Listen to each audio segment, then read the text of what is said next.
저희들의 리더십들을 개발할 수 있도록 주님 도와주옵소서. 귀한 주님의 종들을 보내주셔서 저희들을 반성케 하시고 새로운 비전을 갖게 하신 것 감사합니다. 그들이 하시는 모든 강의와 가르침을 따라 저희가 새롭게 변화되는 선교사들 되게 하시고, 특별히 주님의 본을 따라 사랑으로 나아가는 선교사들 되게 하시고, 온전과 겸손함으로 나아가는 저희들의 삶들이 될 수 있도록 인도해 주옵소서. 우리가 가는 곳곳마다 그리스도의 모습을 나타나게 하시고 그리스도의 삶을 살아낼 수 있는 선교사들 될 수 있도록 하나님 은혜 내려 주옵소서. 이제까지 우리의 노력과 우리의 능력과 우리의 비전을 따라 선교하였다면 이제는 하나님의 뜻을 따라 나아가는 저희 될 수 있도록 인도해 주옵소서. 깊은 반성이 있기를 원하고 회개가 있기를 원하고, 아울러 하나님께서 우리에게 새롭게 부어주시는 그 성령의 능력을 따라 인도하심을 따라 새롭게 나아가기를 원합니다.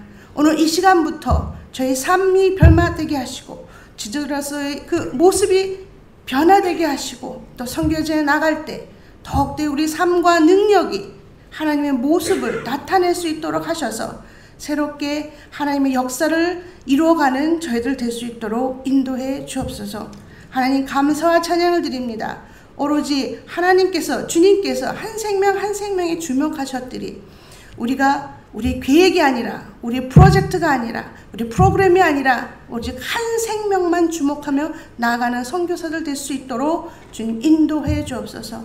나머지 시간들이 있습니다. 귀한 강사님들이 오셔서 저희들을 깨닫게 해주십니다. 하나님께서 강사님들을 더욱 능력으로 충만케 하시고 저희들에게 귀한 은혜를 주셔서 깨달음의 능력을 주셔서 또 삶이 변화하는 역사를 주셔서 새롭게 나아가는 저희들 선교사들 될 수 있도록 주님 인도해 주옵소서. 예수 그리스도 이름으로 기도드립니다. 아멘. 두 번째 발제를 안내하겠습니다. 한국 선교의 구조적, 사역적, 개인적 측면에서의 문제와 그리고 대안 제시를 발제하시겠는데요. 발제하실 분은 우리 김연수 선교사님, KWMA 국제총무신데, 우리가 가지고 있는 그 자료에 본인의 소개에 대한 내용이 전혀 다른 분의 내용이 들어가 있기 때문에 제가 조금 말씀을 드려야 될 것 같아요. 화면에 지금 나오고 있습니다. 전혀 다른 분의 내용이 그냥 들어가 버렸습니다. 우리 김연수 선교사님은 합동신학대학원에서 MDB 과정을 하셨고요. 텍사스 주립대학원에서 MA 과정 언어학을 전공하셨습니다. 그래서 그 이후에 인도네시아 성경번역 선교사 사역을 하셨고요. 그리고 그리고 다시 또 풀러 신학대학원을 가셔서 대진과 합동신학대학원에서 대학원대학교에서 신학학으로 PhD를 하셨습니다. 한동대학에서도 통번역대학원에서 교수 생활도 하셨고, 지금 현재는 스토리텔링 사역연구소 대표와 그리고 KWM의 국제총무를 담당하고 있습니다. 이제 나오셔서 강의하실 때 좋은 내용 들으시고, 또 시간이 허락되시면은요, 우리 먼저 하신 우리 박 교수님이나 또 우리 김 선교사님 질문하는 시간이 혹시 시간이 허락되면 그런 좀 가지도록 하겠습니다. 네.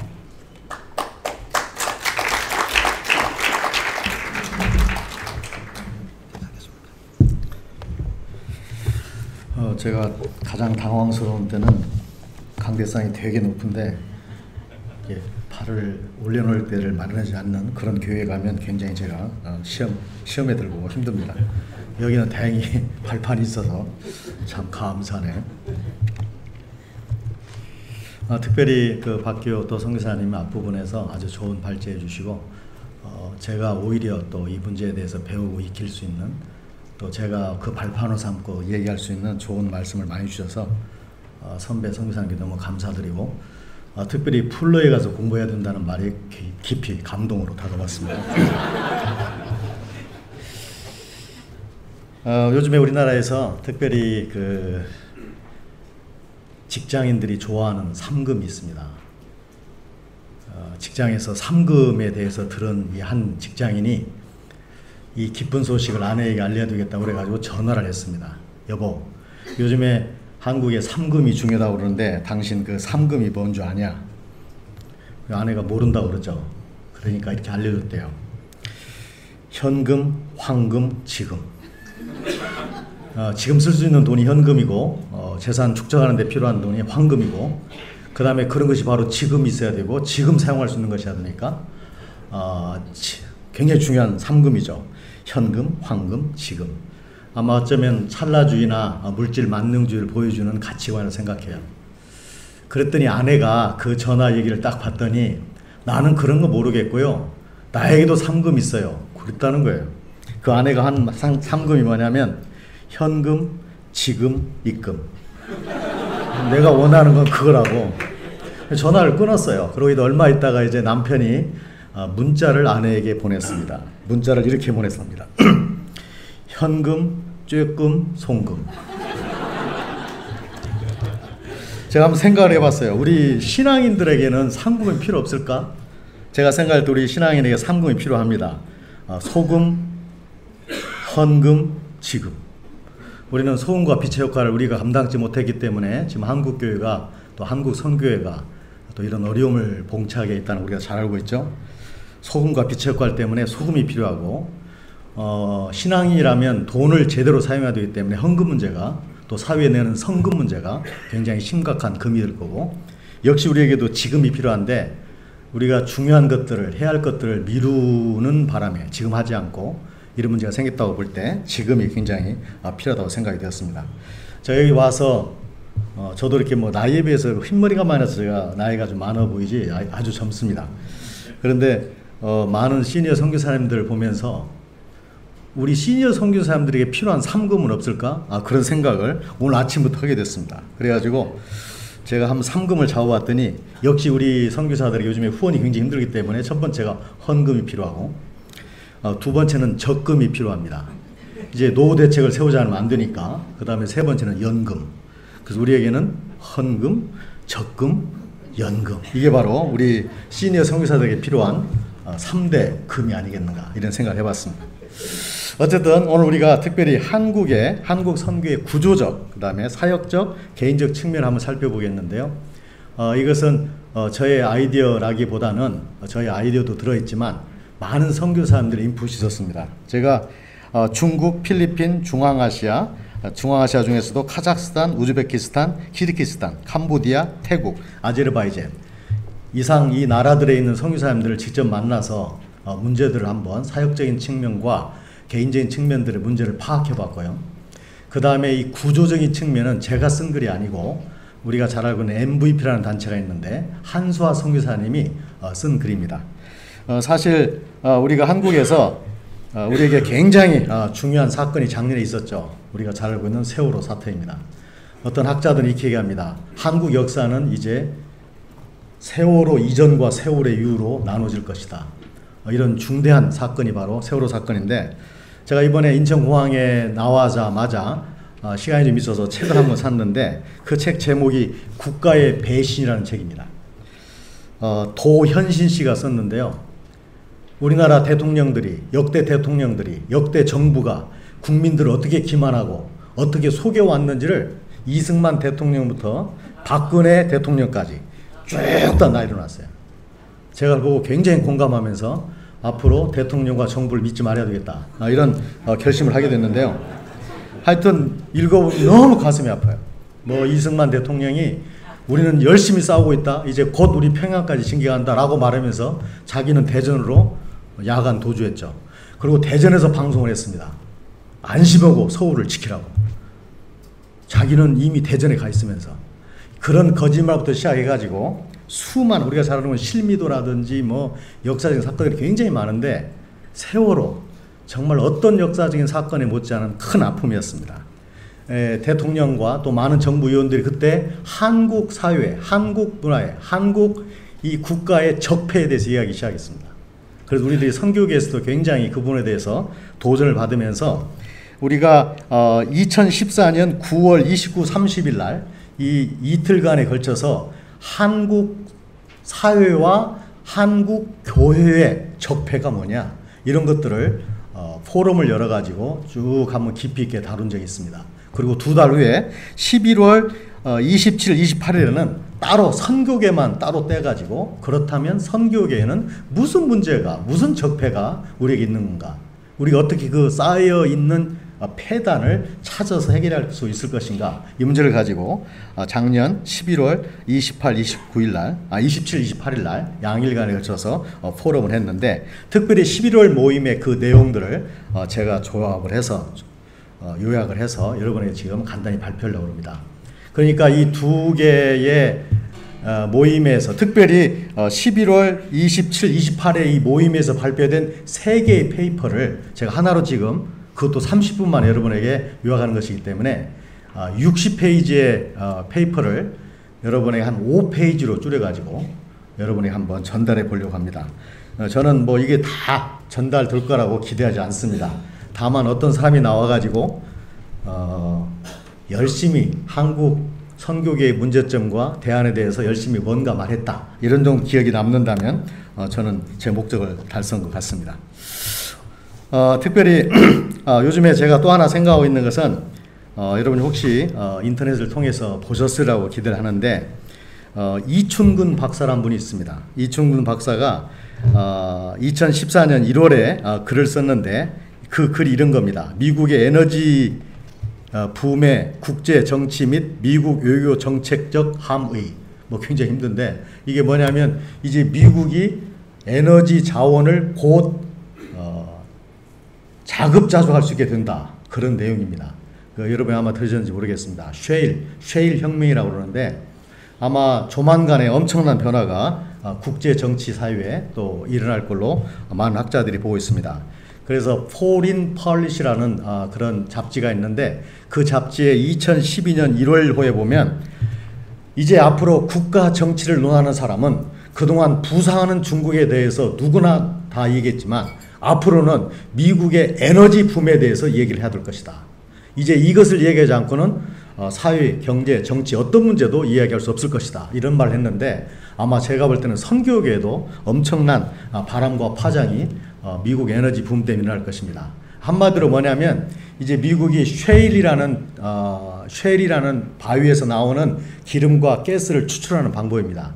프래킹이라는 방법을 쓰고 있는데, 몇십 년 동안 이 방법을 몰랐기 때문에 미국에 그렇게 많은 부장량, 매장량을 가지고도 생산을 못했는데, 채상성 때문에 이게 2012년에 극적으로 만들어집니다. 이게 발명이 되고 방법이. 그 다음에 2013년에 처음으로, 그동안 최고의 에너지 수입국이 미국이고 EU가 중국이었는데 바뀌었습니다. 이제는 중국이 1위고 미국이 2위로 바뀌었습니다. 그리고 2030년까지는 미국은 완전히 에너지를 자립하겠다는 것입니다. 왜냐하면 엄청난 매장량이 쉐일 락이라는 것이 있기 때문에. 그래서 지금 2013년부터 어떤 변화가 생겼냐면, 미국이 하루에 400만 배럴을 덜 수입합니다. 그동안 1200만 배럴을 수입해 왔는데 800만 배럴만 수입하고 400만 배럴을 수입하지 않게 된 것이죠. 그래서 이것 때문에 지금 석유 가격이 2014년 가을부터 굉장히 빠른 속도로 떨어지고 있습니다.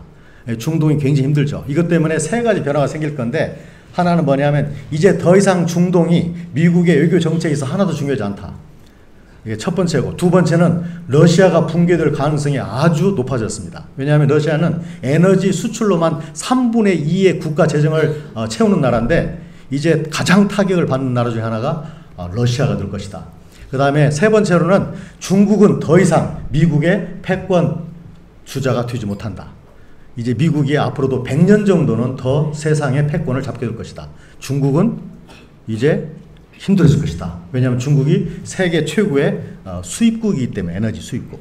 이런 문제를 다룬 논문인데, 아마 여러분 다 읽어보시면 이게 과연 앞으로 선교계에 어떤 영향을 미칠 것인가, 또 미국의 영향, 또 미국과 함께하고 있는 나라들의 영향, 또 중동, 뭐 여러 가지 영향들이 아마 이것과 관련될 것 같습니다. 어쨌든 우리가 우리나라의 구조도 생각해 봐야 되고, 우리나라 상황도 생각하고, 또 하나는 세계 정치, 세계 상황도 생각해 봐야 되는 게 아닌가, 그런 생각을 해보게 됩니다. 어쨌든 제가 먼저 구조적인 문제를 여러분과 잠깐 한번 나눠보겠는데요. 이 구조적인 문제는 우리가 짐작하시다시피 이 구조에서 나오는 사역적 개인적 문제가 있고, 또 개인적인 사역적인 문제가 구조를 만들기도 하고, 그런 것이 분명한 것 같습니다. 그래서 사회학 이론에서 사회 구조는 개인의 행동과 사고에 영향을 준다, 이런 내용들은 칼 막스부터 시작해가지고 많은 학자들이 이미 해왔던 얘기입니다. 더군다나 생리학에서도 마찬가지인데, 이 구조가 기능을 결정해 버린다는 것이죠. 기독교 내에 있어서도 마찬가지라고 생각이 되고 선교계에 있어도 마찬가지입니다. 이 개인의 문제라든지 이런 것들이 따지고 보면 구조적인 문제와 아주 밀접하게 관련되어 있고, 이 구조적인 문제가 또 개인과 사회의 문제를 만들어내고 있는 것을 우리는 볼 수 있습니다. 그래서 구조적인 문제에 있어서 문제를 가지고 한국 선교계에 또 우리들의 문제를 살펴보는 것은 그 점에서 충분히 의미가 있다고 생각됩니다. 한국 선교에 있어서 그런 구조적인 문제점 또는 문제의 요인들을 한번 찾아보자면, 첫 번째로는 역시 성장주의 및 성과주의적 선교와 아주 깊은 관련이 있는 걸 볼 수 있습니다. 우리가 알다시피 한국교회 그 개발 독재부터 시작해서 그런 모든 문제들이 사실 성장 일변도, 성장을 최고 중시하는 방향으로 우리나라 사회가 달려왔기 때문에 어쩌면 지금 이런 한국의 경제적인 부와 이런 것들을 우리가 설명할 수 있을 것도 같은데요. 사실 이것이 한국 선교에도 굉장히 큰 영향을 주었습니다. 한국 선교에 있어서 성과 내지 성장주의의 문제, 그리고 이를 다루는 수단으로서의 돈 선교 문제는 사실 한국교회의 성장주의라는 구조적 문제에 기인한 것이었다. 성장을 우선시하는 선교는 단기적으로 성장을 보여주는 성과주의 선교를 부추기고, 이는 다시 가급적 빨리 성과를 거둘 수 있는 돈 선교 혹은 물량 선교로 이어지기 때문이죠. 그래서 우리 안에 있는 이런 문제가 구조적인 문제라고 생각할 수 있습니다. 또한 이문장 교수는 한국교회는 자본주의적 가치관 위에 서 있다. 자본주의적 가치관이란 물량주의, 성장제일주의, 무한경쟁 논리 및 상업주의 등을 말하는데, 이런 것들이 사실은 한국 사회의 문제이면서 동시에 한국 교계, 선교계의 문제라는 것이죠. 두 번째는 우리가 분열과 연합의 부족이라는 것입니다. 물론 우리 한국 부족만 연합하지 못하고 한국 사람들만 분열을 잘하는 건 아닙니다. 하지만 이 한국 사람들도 이 분야에 있어서는 굉장히 탁월한 급에 이르는 건 분명 같습니다. 그래서 외국 사람도 그렇게 말했어요. 윌리엄 테일러가 뭐라고 말하냐면, 한국 선교사의 약점으로서 협력을 잘하지 못하고 지나치게 독립적이다, 자기 교회와 교단 중심적이다 라는 지적을 하는 걸 보면 역시 외국 사람이 볼 때도 우리나라의 특별히 선교계나 교계의 문제점이 이것인 건 분명 같습니다. 특별히 이러한 분열과 연합의 부족을 보여주는 또는 원인이라고 볼 수 있는 게 뭐냐면, 한국 선교계의 분열과 불일치를 가져다주는 한국교회의 구조적인 문제는 무엇보다도 교단의 분열과 관련이 깊다. 우리의 교계 또 교회 역사가 분열의 역사이기 때문에 이런 것이 그대로 선교계에 이어졌다고도 볼 수 있습니다. 또한 두 번째, 한국 선교계의 분열과 불일치를 조장하는 구조적 요인으로서는 개교회주의를 꼽을 수 있다. 개교회주의가 굉장히 열심히 자기 개교의 발전을 위해서 노력하는 그런 좋은 점도 있지만, 그것 때문에 연합하지 않고 다른 사람들과 함께 일하지 않기 때문에 중복 투자가 심하고 또 경쟁이 지나쳐가지고 실제적인 목적은 이루지 못하는 그런 결과를 가져오는 것도 사실입니다. 세 번째로는 한국 선교계의 분열과 불일치를 조장하는 구조적 요인으로 선교단체의 분열을 들 수 있다. 저도 할 말이 없는데, 왜냐하면 저도 선교단체 하나를 만들었기 때문에 나쁘게 말하면 분열이니까 할 말이 없는데, 꼭 필요한 그런 분열 내지는 단체 만드는 건 해야 되겠죠. 그렇지만 어떤 경우에는 그러지 않아도 되는 분열이 사실 우리 한국 선교계에 많았던 것도 사실입니다. 자, 이제 큰 세 번째로는 선교에 있어서의 선교 담론, 선교 이야기가 취약하다. 우리가 보통 선교 담론, 무슨 담론하면 그에 대한 사람들의 개념, 그에 대한 사람들의 자주 회자되는 이야기, 이런 걸 우리가 담론이라고 하지 않습니까? 그런 담론에 있어서 우리가 취약한 선교적 담론을 갖고 있다는 것입니다. 이현모 교수는 한국 교회 내의 취약한 선교 담론 구조를 이렇게 설명한다. 한국 교회의 선교가 교회에 충분히 신학적으로 내면화되지 못한 채 유행이 되었는데, 이는 한국 선교가 내면적 교회 성숙의 결과라기보다는 교회의 외적 요인으로 급성장했기 때문이다. 이렇게 분석을 했습니다. 현재 한국의 선교 담론은 지나치게 서구 중심제라는 것도, 그래서 우리에게 탈서구와 신학과 선교에 필요하는 것도 그런 이유라고 들 수 있겠습니다. 이제 네 번째로 한국 선교의 고비용 구조가 구조적인 원인으로 지적될 수 있습니다. 거의 똑같지는 않지만 많은 분이 똑같죠. 교회 개척과 교회 건축, 선교 센터 건축, 학교 건립, 방송국 건립과 운영, 신학교 건축, 병원 운영, 병원 건축 이런 내용들이 다 맞물려 있기 때문에 상당히 많은 한국 선교사님들의 이 프로젝트성 이 선교는 엄청난 돈을 끌어가야만 되는 그런 선교인 것도 부분적으로 사실입니다. 그래서 한국 선교의 고비용 문제도 구조적인 문제로 언급될 수 있겠습니다. 다섯 번째로는 이제 한국 선교사의 인구학적 구조 문제를 우리가 따져볼 수밖에 없습니다. 여러분 이렇게 주위를 둘러보시면 흰머리 나신 분들이 참 많이 있는데 물론 시니어들이 모였기 때문에 그러지만 사실입니다. 이게 조사를 해보니까 지금 50에서 59세가요 우리 한국 선교사의 38.9%입니다. 40%. 이게 앞으로 10년이 되면 60대 이상이 선교사 전체 절반을 넘습니다. 물론 먼저 나오신 분들이 나이가 들었다는 것도 있지만 이 말은 이제는 젊은 사람들이 백업을 안 해준다는 것이죠. 그래서 자꾸 선교사의 전체 연령이 올라가고 있다. 이것은 왜 또 문제가 되냐면 대부분의 선교지는 젊은 층이 두꺼운 층을 이루고 있는데 우리 선교사님들은 갈수록 연령층 높아지는데 젊은 선교사가 덜 들어온다. 제가 이 단체 저 단체 선교 훈련을 좀 갈 기회가 많이 있는데요. 가보면 한 번은 어느 단체에 가니까 20여 명이 훈련생으로 참석했는데 평균 연령이 43세였어요. 물론 뭐 그때가 특별히 높다고는 하지만 요즘에 선교사 훈련원에 가보면 30대가 보통입니다. 평균 연령이 35세, 38세. 이런 점에서 이 구조적인 또 하나의 문제, 말하자면 한국 사회의 고령화 사회와 어쩌면 또 다른 결과가 바로 선교에 나타난 게 아닌가. 그래서 이런 문제들에 대한 대안으로서 여러분이 여기에 나와 있는 내용들을 참고로 하셨으면 좋겠고요. 제가 잠깐 언급해 드리자면 문제의 본질을 인식하고 회개하며 기도해야 된다. 뭐 너무도 교과서적인 얘기지만 사실 이 문제도 이 구조적인 문제에 대해서도 우리가 회개와 기도를 통해서 바꿔야 할 부분이 많다는 것이죠. 그 다음에 이 구조적인 해결책을 만들어야 된다는 것입니다. 이 구조적인 문제는 개인적인 노력으로만 절대 되지 않습니다. 사실 개인의 악이 이것이 구조학으로 발달하고 구조학이 발달하면 개인의 영향을 주게 되어 있는데 절대 구조적인 해결책은 개인 문제로만 끝나지 않는다. 구조적인 해결이 필요하다.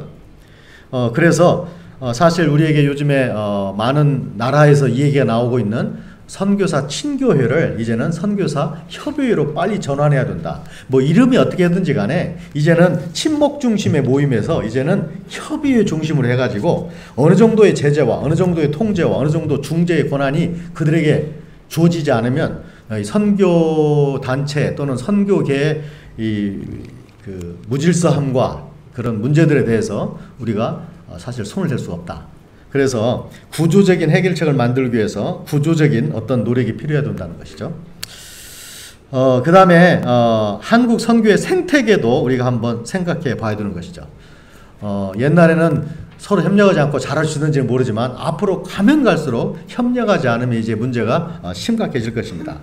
그래서 선교계 전체를 포함하는 유일한 그런 선교 협의체가 만들어지지 않는다면 선교 지역에서 또 나라에서 앞으로 이 문제가 어렵겠다.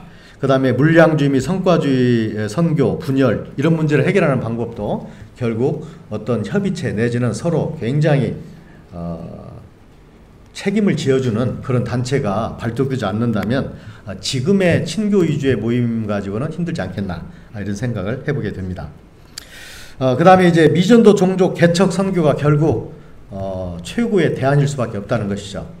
여러분이 여러 가지 상황 때문에 그러지 못하는 상황도 있고 또 그렇게 하는 분도 계시겠지만 이제 더 많은 사람들이 미전도 종족 개척 선교 쪽으로 더 신경을 쓰지 않는다면 앞으로 이 한국 선교의 구조적인 문제는 어렵지 않겠는가. 자꾸 프로젝트로 갈 수밖에 없죠. 빨리 성과를 낼 수 있는 돈 선교로 갈 수밖에 없죠. 서로 경쟁도 치열하고 다 도시에 다 있게 되면 그 다음에 이제 다섯 번째로 진정한 선교, 그건 빼고요. 여섯 번째, 복음과 본질에 대한 선교 교육의 강화가 굉장히 필요하다. 물론 이건 개인적 또는 사역적 문제에서도 나오는 이야기입니다. 자, 이제 두 번째 파트라고 볼 수 있는 사역적인 문제점들을 한번 지적해 보겠습니다. 제가 선교사님들 만나서 쭉 해보니까 아까 박기호 선교사님도 말씀하셨지만 거의 같아요. 거의 같아요. 캄보디아에 가서 물어보나 필리핀에 가서 물어보나 중국 가서 물어보나 똑같아요. 그러니까 문제는 똑같다는 거죠. 아니, 문제를 다 알고 있다는 것이죠. 첫 번째, 교육 개척에 있어서 가시적 성과에 대한 지나친 집중. 이 얘기를 다 얘기했습니다. 두 번째, 현지인도 할 수 있는 일에 대해서 너무 많이 관여한다. 그 다음에 세 번째, 현지 사역자를 키우는 사역에는 아직도 미약하다. 네 번째는 현지 상황에 맞춘 선교 사역이 결여되어 있다. 각 교단별 사역이 서로 중첩되는 사역들이 있고 중복 투자가 이루어지고 있다. 이런 내용들이 한국 선교사 사역적인 쪽에서의 문제점으로 지적이 되어 있습니다. 그 다음에 사역 방법에 따라서도 문제가 많이 나와 있는데 뭐 비슷하지만 사역과 상황에 대한 연구 없이 사역에 매진한다. 돈 중심의 프로젝트 사역에 열심한다. 선교사 자신의 영역을 보여주는 사역에 집중한다. 선교사들 간의 협력이 부족하다. 현지 교회와의 협력이 부족하다. 대도시에서 사역에 지나치게 집중하는 경향이 있다. 사역에 대한 자료화를 하는 의식이 아직도 취약하다. 뭐 이런 내용들이 사역과 관련된 한국 선교의 문제점으로 등장했습니다. 그 다음에 이제 사역을 위한 준비와 인식 측면에서 문제점은 생략하고요. 그 다음에 사역적 문제점에 대한 해결책이 뭐가 있겠는가? 우리가 특별히 어떤 문제점을 다루는 포럼이나 워크숍이나 가보면 나중에 총평을 해달라고 그러면 똑같아요. 결론이 뭐냐면 뭐 현실성이 없다든지 아니면 너무 피상적이다든지 아니면 깊이 있는 해결책이 안 나왔다든지 그런 말이 꼭 나오는데 왜 그런가를 생각해 보니까 우리가 안 가본 길을 제안하기 때문에 그런 경우가 참 많더라고요. 그래서 여러분이 아마 여기 해결책도 보시면 뭐 다 알만한 내용이고 저렇게 해갖고 뭐가 되겠는가. 근데 그렇게 해갖고 뭐가 될 수 있습니다. 우리가 안 해서 그렇지. 자, 여기 보면 해결책을 이렇게 제안해 봤어요. 첫 번째, 선교사의 정체성과 역할에 대한 교육을 강화해야 된다. 이 선교사 훈련에서부터 이 정체성이 뭔지, 그 다음에 우리 사역자로서의 사역자의 역할이 뭔지 이 부분을 깊이 있게 다루지 않는다면 계속되는 문제는 계속될 것이다. 그 다음에 두 번째는 타문화와 상황에 대한 철저한 교육입니다. 여러분의 대부분이 타문화권에 대해서, 타문화 사역에 대해서 타문화권 준비를, 사역 준비를 위해서 훈련을 다 받으신 걸로 알지만 사실 그렇지 못한 훈련도 참 많이 있고 훈련을 하는 단체도 여기에 대해서 심각하게 훈련하지 않는 단체도 여전히 있기 때문에 이건 우리의 해결책으로 생각이 듭니다. 세 번째, 선교지와 선교지 사람들에 대한 연구 강화와 상황에 맞는 전문적인 교육과 훈련이 강화된다. 선교지에 대한 연구 없이, 선교지에 대한 어떤 특별한 맞춤형 대책이 없이 그냥 나가버리는 상황 때문에, 나가버리는 것 때문에 우리들의 많은 사역적인 문제가 생기는 게 아닌가. 그게 누구나 하는 일하고 잘 되는 일하고 누가 열매가 나오는 일하고 늦게 들어온 사람도 먼저 온 사람인데 그것들 그대로 따라서 해버리기 때문에 많은 사역들이 중첩되고 많은 사역들이 오히려 부딪히는 그런 결과를 가져오는 게 아닌가 생각이 듭니다. 그 다음에 초교파적, 초단체적 협력에 대한 의식 강화와 방안이 모색돼야 된다. 그런 점에서 제가 듣기로 대전에서 한 두 선교 단체가 함께 연합해서 훈련을 한 적이 있다고 그러는데 아마 이런 것도 한번 생각해 볼 정도로 모든 단체들에 대한 연합, 모든 단체들의 협력이 굉장히 중요하지 않겠는가. 다섯 번째는 프로젝트보다는 사람을 키우는 사역에 매진할 수 있는 훈련을 해야 된다. 이것도 굉장히 심각한 문제라고 생각이 듭니다. 특별한 사람을 키울 수 있는 그런 쪽의 훈련이 제대로 안 되면 가장 손쉬운 게 프로젝트이니까 프로젝트로 많이 사람들이 갈 수밖에 없는 거죠. 그 다음에 여섯 번째, 선교지 사역에 대한 자료화를 강화했으면 좋겠다. 선교사 떠나버리고 난 다음에는 그 사람이 했던 모든 것이 그냥 묻혀버리지 않도록 모든 것이 남아서 후배 선교사한테 그걸 충분히 보고 활용할 수 있도록, 더 나아가서 현지인들도 그 자료를 보고 자기들의 국가 전도 전략에 도움을 받을 수 있는 그런 자료화, 이 문제가 심각하다. 그 다음에 훈련에서부터 하나님 나라 의식이 고취됐으면 좋겠다. 전체가 한 사역을 한다는 하나님 나라 안에 다 들어와 있다는. 그 다음에 마지막으로 자신학화와 자선교학화의 필요성이 계속 강조돼야 된다. 작년 7월 14일부터 그 한 주간 동안에 우리나라에서 자신학화, 자선교학화에 대한 N코이, R코이가 있었습니다. 거기에서 우리가 계속 나온 얘기는 뭐냐면 어쩌면 한국 전도, 한국 선교의 한계는 바로 이것과도 깊은 관련이 있겠구나. 우리가 갖고 있는 신학이 사실은 서구 신학을 그대로 받은 게 너무 많죠. 어느 통계를 보니까 우리나라에서 선교학을 가르치는 교수님들의 87%가 미국에서 선교학을 공부하고 오신 분입니다. 미국 선교학이 틀린 건 아니죠. 하지만 우리 선교학 정립, 우리 신학 정립에 대해서는 우리가 너무 소홀히 왔던 건 사실이죠. 그렇다 보니까 우리는 별로 의식 없이 서구 신학을 선교지에 전달하고 있고 거기에다가 또 한국적 신학까지 전달하면서 그들로 하여금 마치 서구 신학과 한국 신학이 진짜 성경의 원전인 것처럼 이렇게 가르치는 것은 잘못이라는 거죠. 그래서 우리에게 주어진 것이 바로 자신학화와 자선교학화를 우리가 먼저 하고 그 기반을 가지고 그 사람들도 현지들도 자신학화와 자선교학화를 할 수 있도록 도와주는 이런 것이 중요한 이야기로 그때 부상이 됐었습니다. 이제 마지막으로 개인적 측면에 대해서는 사실 이 개인적 측면과 이 사역적 측면은 거의 사실 같습니다. 약간씩 차이가 있지만 같기 때문에 제가 문제점에 대해서는 굳이 다시 읽지 않겠고 실제적인 해결 방안만 한번 얘기를 해보겠습니다. 첫 번째로는 아까도 나왔지만 한국 선교사 훈련 강화만이 앞으로 선교에서 일어날 수 있는 잠재적인 문제들을 줄일 수 있는 좋은 방안이겠다는 생각이 들고요. 거기에는 언어 습득 문제, 선교사와 선교사 사역에 대한 이해 이런 것들이 다 포함되어야 되겠죠. 두 번째는 선교지 내에서의 전진 배치. 우리가 선교지를 버리고 딴 지역으로 전진 배치하는 건 쉬운 일이 아니라는 걸 우리가 수없이 증명이 되어 왔죠. 그렇다면 선교지 내에서의 전진 배치. 예를 들자면은 좀 아이들 학교 문제라든지 그런 문제가 적은 분, 건강 문제가 없는 분들, 그런 분들 중심으로 그 나라 안에서 선교지 안에서의 조금 더 전방 개척 지역으로 사람들 대상으로 좀 전진할 수 있는 그런 방안. 그 다음에 한국형 국제학교 설립이 앞으로 시급하겠다. 왜냐하면 이 아이들의 교육 문제와 선교사들의 사역 위치 또 거주 위치 이런 것들이 많이 관련되어 있기 때문에 이런 문제가 나왔고요. 그 다음에 사역지와 주거지 일원화를 독려해야 된다. 어떤 사람들은 사역지와 주거지가 틀린데 물론 그럴 수밖에 없는 상황 때문에 그렇게 할 수밖에 없겠지만 그럼에도 불구하고 이 문제에 대해서 좀 일어나는 독려가 필요하겠다. 그 다음에 후배와 현지인들에게 리더십 위양을 이제는 합리적으로 해야 되고 그 일을 위한 구체적인 준비가 필요하겠다. 그 다음에 한국의 영향력을 최대로 사용하는 선교를 진행했으면 좋겠다. 우리가 잘 알고 있는 K-팝이라든지 한류, 휴대폰, 소프트 파워 이런 것들을 좀 잘 이용할 수 있는 선교가 됐으면 좋겠다는 것입니다. 이 정도 하고요.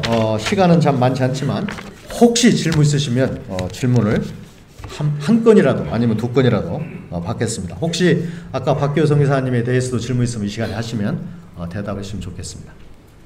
많은 질문보다 한두 개. 예.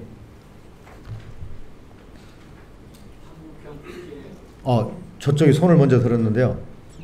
먼저 하시고 두 번째 하시죠. 네. 그 스위치를 아래 보면 있죠. 예. 예.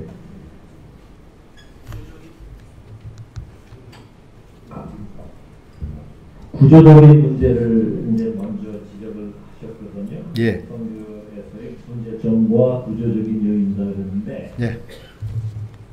저는 이 선교사는 전통적인 선교사는 아니지만 우리가 그 재벌의 문제를 얘기할 때 재벌의 회장, 가족 경영이 문제라는 게 이번에 그 대한항공 사건도 드러났거든요.